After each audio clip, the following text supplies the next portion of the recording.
రూపాయలకి ఏమొస్తుందమ్మా? రూపాయలతో శాస్త్రీ బాంబ్ కొత్త ప్యాక్ వస్తుంది. జలుబు, తలనొప్పి, ఒళ్ళనొప్పులు అన్నిటికీ రిలీఫ్ ఇస్తుంది. హిందూపూర్లో ఎటువంటి ఒక విద్యుత్ సమస్య రాకుండా, అలాగే ఈ లో వోల్టేజ్ ఏదైతే సమస్య ఉందని అధిగమించడానికని ఇవాళ ఇక్కడ మొత్తం ఇప్పటికే ఒక 4 మన సబ్స్టేషన్స్ శాంక్షన్ అవడం జరిగినాయి. 4 అంటే ముందు 27 సంవత్సరాలు ఒక సమస్యలన్నింటినీ కూడా దృష్టిలో పెట్టుకుని వాడు ఇక్కడ భూమి పేజ్ చేయడం జరిగింది. అమలాపురంలో ఈ యొక్క సబ్స్టేషన్ ఒక ఇది.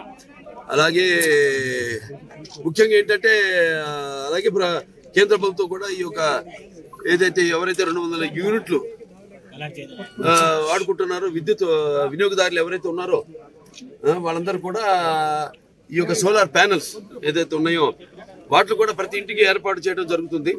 అంటే దానివల్ల ముఖ్యంగా ఏంటంటే మనకి ఏదైతే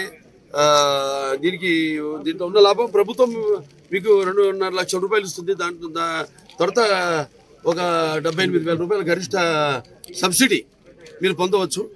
అలాగే ఏదైతే మీరు వాడుకుంటున్నారో అది వాడుకోగా మిగిలింది మీరు ఈ యొక్క నెట్ దీని ద్వారా తిరిగి ఎవరైతే సంస్థ ఉందో ఆ సంస్థకు మీరు తిరిగిచ్చి మీరు కూడా లాభం పొందొచ్చు. అందులో మరిన్ని వీడియోస్ కోసం ఛానల్ ని సబ్స్క్రైబ్ చేయండి. లేటెస్ట్ అప్డేట్స్ కోసం వాట్సాప్ ఛానల్ ని ఫాలో అవ్వండి. ఆ లింక్ డిస్క్రిప్షన్ లో ఉంది.